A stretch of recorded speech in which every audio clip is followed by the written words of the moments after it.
Hello friends, welcome to Indian study पर आपका स्वागत है। दोस्तों, आज की इस वीडियो में मैं आप लोगों के लिए हिंदी का टेस्ट लेकर के आया हूं, जो कि आपके आने वाले एग्जाम यूपीएसआई के लिए बहुत ही ज़्यादा इंपॉर्टेंट है। और दोस्तों, मैं आप लोगों से बार बार कह चुका हूं कि आप लोगों के लिए यूपीएसआई का जो तैयारी के लिए जो समय मिलने वाला है वो आपको इतना नहीं मिलेगा जितना आप सोच करके चल रहे हैं। आप लोगों के अप्रैल में फॉर्म स्टार्ट होंगे, उससे 2 या 3 महीने के बाद आपका एग्जाम हो जाएगा। और इतने टॉपिक हैं यूपीएसआई के अंतर्गत, अगर आप उसको कंप्लीट करने भी बैठोगे तो कम से कम 6 महीने तो सिलेबस कंप्लीट करने में लगेंगे। तो इसलिए आज से ही मैं आपकी, या एक हफ्ते पहले से मैं आपकी तैयारी करवा रहा हूं, तो उसको थोड़ा सीरियसली वे में लो और अपनी तैयारी को बेहतर करो। ठीक है, तो पहले क्वेश्चंस की तरफ बढ़ते हैं। पहला क्वेश्चन, हिंदी भाषा की कितनी विख्यात बोलियां हैं? जल्दी बताओ, हिंदी भाषा की कितनी विख्यात बोलियां हैं? तो यहां पर सही आंसर हो जाएगा 8। हिंदी भाषा की 8 विख्यात बोलियां हैं। तीसरा ऑप्शन यहां पर आपका बिल्कुल करेक्ट हो जाएगा।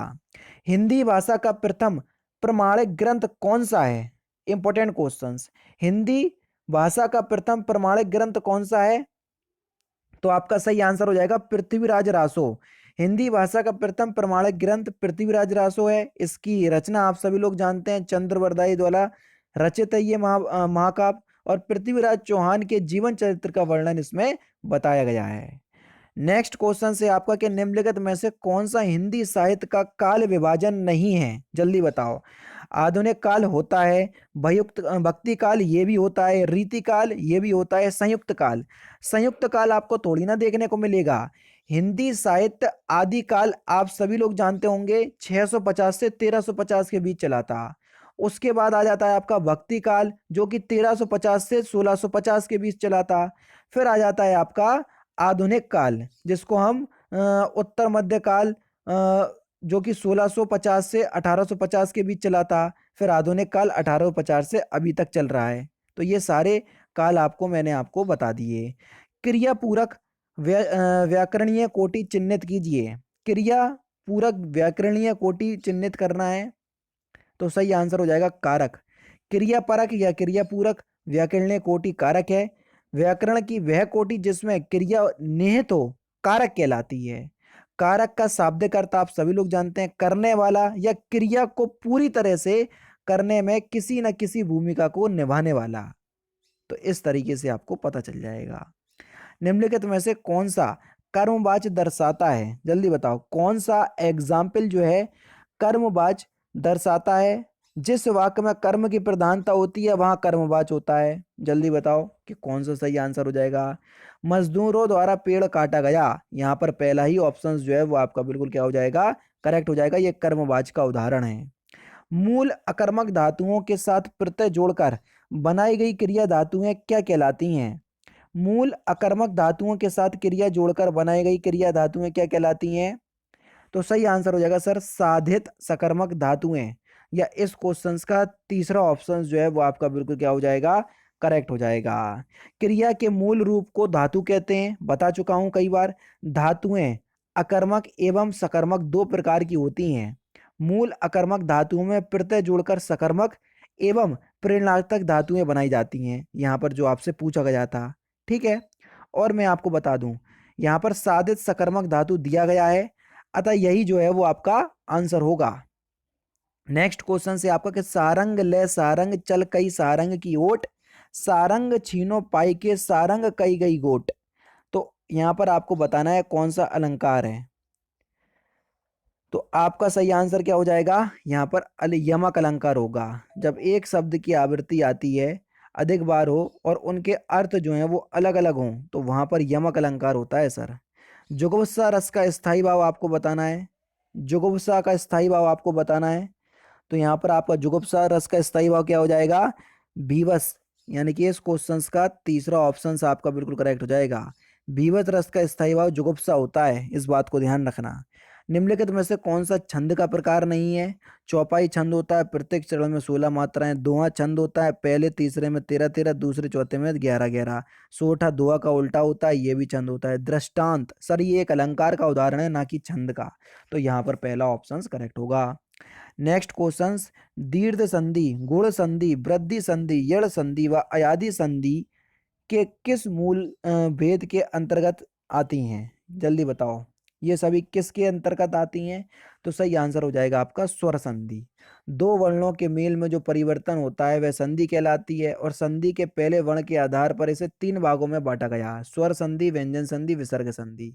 जब संधि के पहले शब्द का अंतिम वर्ण स्वर हो तो इस प्रकार की संधि को हम स्वर संधि कहते हैं। और ये 5 प्रकार की होती हैं स्वर संधि। कौन कौन सी? दीर्घ संधि हो जाएगी, गुण संधि हो जाएगी, वृद्धि संधि हो जाएगी, यण संधि हो जाएगी और अयादि संधि हो जाएगी। ठीक है। 11 और 12 में आपको बताना है कि समास कौन सा होगा। पथभ्रष्ट, पथभ्रष्ट में समास क्या होगा? सर इसका समास विग्रह करो। पथ से भ्रष्ट हो जाना, ठीक है, यही तो होगा। पथ पथभ्रष्ट का जो समास विग्रह होगा वो क्या होगा? पथ से भ्रष्ट। अब देखो, पथ से भ्रष्ट और से कालक चिन्ह का यूज देखो, पथ से भ्रष्ट यानी कि बिल्कुल अलग हो रहा है। पथ से भ्रष्ट अलग हो रहा है तो से कारक चिन्ह का यूज अलग होने के लिए होता। वैसे तो देखो यहाँ पर कारक चिन्ह आ गया तो यहाँ पर आपका तत्पुरुष समास तो होने ही है, लेकिन तत्पुरुष में भी आपसे पूछा है कि कौन सा होगा। ठीक है। अब देखो से कारक चिन्ह बिल्कुल अलग अलग होने के लिए अपादान कारक आता है, तो अपादान तत्पुरुष होगा यहाँ पर। कौन सा? अपादान तत्पुरुष। अब देखो ऑप्शंस में अपादान तत्पुरुष तो दिया नहीं है, तो तत्पुरुष समास आपका बिल्कुल करेक्ट आंसर हो जाएगा। मैं आपको पूरा डीपली बता करके चल रहा हूं कि अगर ऑप्शंस में दे देते कि करण तत्पुरुष, अपादान तत्पुरुष, तो भी आप पहचान पाओ। ऐसा नहीं है कि तत्पुरुष समास दिया तो केवल अगर ऑप्शंस घुमा करके पूछ लिया एग्जामिनर ने। तभी तो बोल रहा हूं कि हर चीज आपको एक्सप्लेनेशन करके बता रहा हूं ताकि आप लोगों के बीच में कोई भी दिक्कत नहीं हो वीडियो देखने के बाद। फिर भी आप लोगों से बोलता हूं कि बस भैया 500 लाइक का टारगेट रखता हूं, इसको कंप्लीट कर दो। इसको कंप्लीट करने में मुझे जो मोटिवेशन मिलेगा ना वो अगली वीडियो में आपको समझ में आ जाएगा कि किस हिसाब से मैं आपको अगली वीडियो प्रोवाइड करवा रहा हूं। बहुत मेहनत के साथ आपको सारी वीडियोस ये प्रोवाइड करवा रहा हूं। अगर आपको अच्छा लगे तो प्लीज दोस्तों वीडियो को लाइक जरूर करो, और कुछ गलती हो तो मुझे बताओ कमेंट बॉक्स में, तो अगली वीडियो में मैं सुधारने की कोशिश करूंगा। मैं आप लोगों के हर परिस्थिति में साथ हूं, बस मैं जो मेहनत से आपको वीडियो प्रोवाइड करवा रहा हूं उसको सपोर्ट करो और कुछ नहीं। अष्टाध्यायी में कौन सा समास है? देखो अष्टाध्यायी का आप समास विग्रह कर लो। देखो 8 अध्यायों का समाग्रह उसी को बोलेंगे अष्टाध्यायी। 8 पहला पद संख्यावाचक आ गया, बस आंख बंद करके दिग्गु समास लगा दो। दूसरा ऑप्शन करेक्ट। सुमित्रा नंदन पंत को किस कृति पर ज्ञानपीठ पुरस्कार मिला? जल्दी बताओ। ये क्वेश्चंस बहुत इंपॉर्टेंट है, और ऐसे क्वेश्चंस इंपॉर्टेंट इसलिए होते हैं क्योंकि इस क्वेश्चंस के लिए इन्हें ज्ञानपीठ पुरस्कार मिल गया और पूछे भी जाते हैं। तो सही आंसर हो जाएगा चिदम्बरा। ब्रज भाषा का विकास किस अपभ्रंश से हुआ? ब्रज भाषा का विकास किस अपभ्रंश से हुआ? सही आंसर हो जाएगा आपका सर सौरसेनी अपभ्रंश। पहला ऑप्शन बिल्कुल करेक्ट। नेक्स्ट क्वेश्चन से आपका देखो, एक वाक्य को 4 भागों में विभक्त कर दिया और चारों ही ऑप्शंस आपको दे दिए। जिस पार्ट में गलती है वही पार्ट आपको चिन्हित करना है सर। ठीक है। रामचरितमानस भक्ति काल की सबसे श्रेष्ठतम रचना मानी जाती है। अब आपको बताना है इसके किस पार्ट में त्रुटि है। अब देखो इसके दूसरे पार्ट में त्रुटि है। अब देखो श्रेष्ठतम का मतलब ही होता है सबसे ज्यादा श्रेष्ठ, और यहां पर सबसे भी लगा दिया, यानी कि यहां पर सबसे जो वर्ड लगा है वो नहीं लगेगा, क्योंकि श्रेष्ठतम का मतलब ही होता है कि सबसे ज्यादा श्रेष्ठ। ठीक है, यानी कि श्रेष्ठतम में ही पहले से सबसे छुपा हुआ है और लगा भी रहे हैं, तो इसलिए दूसरे पार्ट में गलती है। ठंड के दिनों में प्रातः काल के समय सर्दी काफी बढ़ जाती है। अब आपको बताना है इसके किस पार्ट में गलती है। देखो इसके के भी बी पार्ट में गलती हो जाएगी। अब बोलोगे सर कैसे? अब देखो प्रातः काल जो है वो खुद एक समय है। प्रातः काल का मतलब होता है सुबह का समय, मॉर्निंग टाइम। वो खुद एक समय है प्रातः काल। ठीक है, और यहाँ पर आ भी रहा है प्रातः काल का मतलब ही होता है मॉर्निंग टाइम, तो उसी में समय छुपा हुआ है और यहाँ लगा भी रहा है, इसलिए इसके भी बी पार्ट में गलती। जब मोहन सभा स्थल पर पहुंचा तब सभा विसर्जन हो चुकी थी। अब देखो सभा जो है वो विसर्जन नहीं हो, मूर्तियां विसर्जित होती हैं ना कि सभा। ठीक है, विसर्जन नहीं आएगा, विसर्जित आएगा। क्या आएगा? विसर्जित। जब मोहन सभा स्थल पर पहुंचा तब सभा विसर्जित हो चुकी थी। ठीक है, विसर्जन जो है वो एक क्रिया है, यहाँ पर तीसरे पार्ट में गलती है। नेक्स्ट क्वेश्चन, मैं जिस बस से जा रहा था वह बहुत भरी हुई थी, इसके किस पार्ट में गलती है? देखो इसके किसी भी पार्ट में गलती नहीं है, वो बिल्कुल ठीक है, क्योंकि ये जो आपका बह का इस्तेमाल हुआ है ना, ये बस के लिए ही हुआ है। मैं जिस बस से जा रहा था वह, यानी कि बस बहुत भरी हुई थी, इसलिए। ठीक है, तो इसके किसी भी पार्ट में गलती नहीं है, बिल्कुल सही वाक्य है ये। उसने लिखा था कि उसकी दुकान पर शुद्ध गाय का घी मिलता है। अब बताओ शुद्ध गाय का घी मिलता है।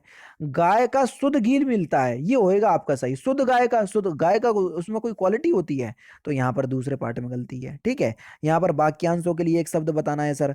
पत्थर को जोंक नहीं लगती, जल्दी बताइए। पत्थर को जोंक नहीं लगती, इसका सही अर्थ हो जाएगा हड्डी पर कोई प्रभाव नहीं होता। चौथा ऑप्शन यहाँ पर आपका बिल्कुल करेक्ट। नेक्स्ट क्वेश्चन से आपका क्या, विहंगम दृष्टि, इसका सही आंसर क्या होगा? विहंगम दृष्टि, जल्दी बताइए। इसका सही आंसर हो जाएगा आपका सरसरी नजर, यानी कि चौथा ऑप्शन करेक्ट। काटो तो खून नहीं, काटो तो खून नहीं, वाक्यांशों के लिए एक शब्द, जल्दी बताइए। नहीं, इसका अर्थ आपको बताना है। काटो तो खून नहीं, इसका अर्थ क्या हो जाएगा? भय के कारण स्तब्ध हो जाना। तीसरा ऑप्शन यहाँ पर आपका बिल्कुल करेक्ट है। एक आंख ना बहाना, इस मुहावरे का सही अर्थ क्या है? एक आंख ना बहाना, इस मुहावरे का सही अर्थ क्या हो जाएगा? सही आंसर हो जाएगा आपका बिल्कुल अच्छा ना लगना, चौथा ऑप्शन करेक्ट। उंगली उठाना, इस मुहावरे का सही अर्थ क्या है? उंगली उठाना, इस मुहावरे का सही अर्थ क्या है सर? तो आपका सही आंसर क्या हो जाएगा? उंगली उठाने का सही अर्थ हो जाएगा दोष की ओर संकेत करना। आंखों में धूल झोंकना, इस मुहावरे का सही अर्थ क्या है? आंखों में धूल झोंकना, इस मुहावरे का सही अर्थ क्या है सर? तो आपका सही आंसर हो जाएगा होली खेलना, यही होएगा। आंखों में धूल झोंकना, होली खेलना नहीं भैया, आंखों में धूल झोंकना हो जाएगा आपका धोखा देना। क्या होगा सर? धोखा देना होगा, आंखों में धूल झोंकना कि धोखा खाना होगा। अब देखो कितने बढ़िया ऑप्शंस दिए, ऑप्शंस में ही आपने एग्जामिनर ने आपको घुमा दिया। ठीक है, तो यहाँ पर जो आपका सही आंसर हो जाएगा वह हो जाएगा आपका धोखा देना, ना कि धोखा खाना। ठीक है, दूसरा ऑप्शन करेक्ट। सा का उच्चारण स्थान बताना है सर, कि सा का उच्चारण स्थान कहाँ से होता है। देखो सा का उच्चारण स्थान होता है आपका तालु से। कहाँ से होता है सर? तालु से होता है। सा का उच्चारण स्थान कहाँ से होता है? तालु से। हाथी किस प्रकार का शब्द है? हाथी किस प्रकार का शब्द है, जल्दी बताइए। Question number 32। तो हाथी जो है वो एक तद्भव शब्द है। क्या है सर? तद्भव शब्द है, दूसरा ऑप्शन करेक्ट।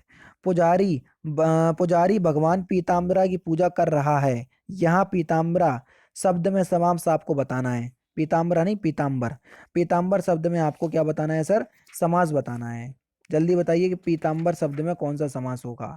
आप कुछ नहीं करो, पीताम्बर का क्या कर लो? समास विग्रह कर लो। पीताम्बर का विग्रह क्या हो जाएगा? पीत है अंबर जिसका, पीत है अंबर जिसका, ये इसका क्या होगा?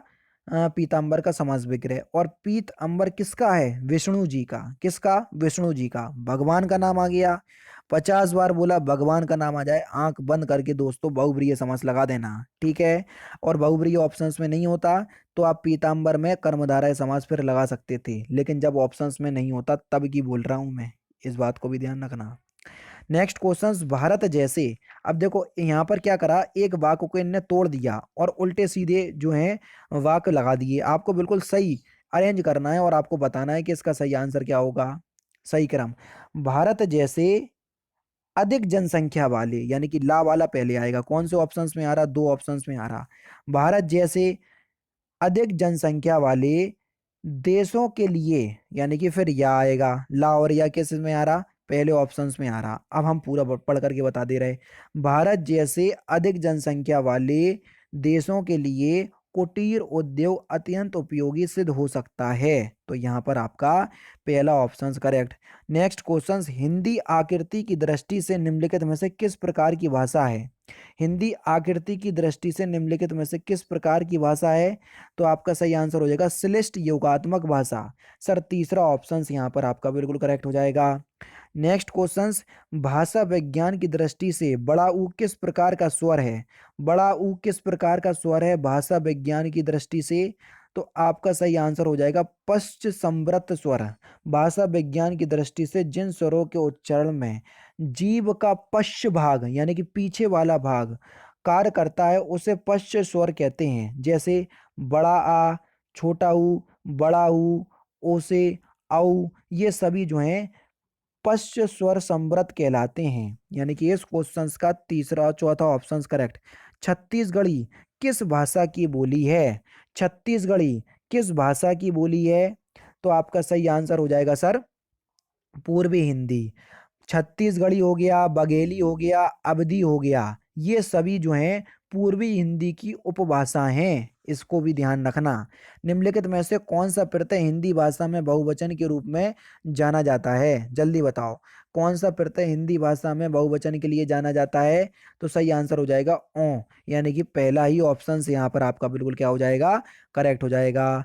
नेक्स्ट क्वेश्चन, उत्सर सॉरी उत्कर्ष एक कुशाग्र विद्यार्थी है, यहाँ कुशाग्र कौन सा विशेषण है? जल्दी बताओ, यहाँ पर कुशाग्र कौन सा विशेषण है? भैया उत्कर्ष की विशेषता है कि वो कुशाग्र है, और ये इसका गुण है, एबिलिटी है, इसलिए ये गुणवाचक विशेषण है सर। कौन सा? गुणवाचक विशेषण है। अब देखो, इनमें से कौन भक्ति काल के कवि नहीं है? इस क्वेश्चन का आंसर आप मुझे कमेंट बॉक्स में बताना। चलो, मैं भक्ति काल के जितने भी कवि हैं वो मैं आपको बता दे रहा हूँ, ठीक है?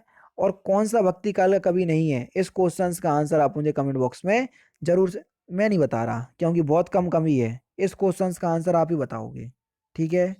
अगर नहीं आ जाएगा तो मैं कमेंट में पिन कर दूंगा, तो आपको समझ में आ जाएगा। तो दोस्तों, ये थे आपके 40 हिंदी के क्वेश्चंस, जिसमें हर एक क्वेश्चंस को मैंने अच्छी तरीके से समझा करके आपको बताया है। अगर आपकी अंतरात्मा से आवाज़ आ रही है कि हाँ, मैं आप लोगों को अच्छी वीडियो और हर चीज़ एक्सप्लेनेशन के साथ प्रोवाइड करवा रहा हूँ, तो ही वीडियो को लाइक कीजिएगा। 500 लाइक का टारगेट है, इसको कंप्लीट जरूर करिएगा। तो दोस्तों, फिलहाल की वीडियो में सिर्फ इतना ही। अगर आपको वीडियो पसंद आए तो प्लीज़ दोस्तों वीडियो को लाइक कीजिए, शेयर कीजिए, और साथ ही साथ हमारे चैनल को सब्सक्राइब करना ना भूलें, क्योंकि मैं रोजाना इसी तरह के वीडियोस आप लोगों के लिए लाता रहता हूँ। नमस्कार दोस्तों, जय हिंद, जय भारत।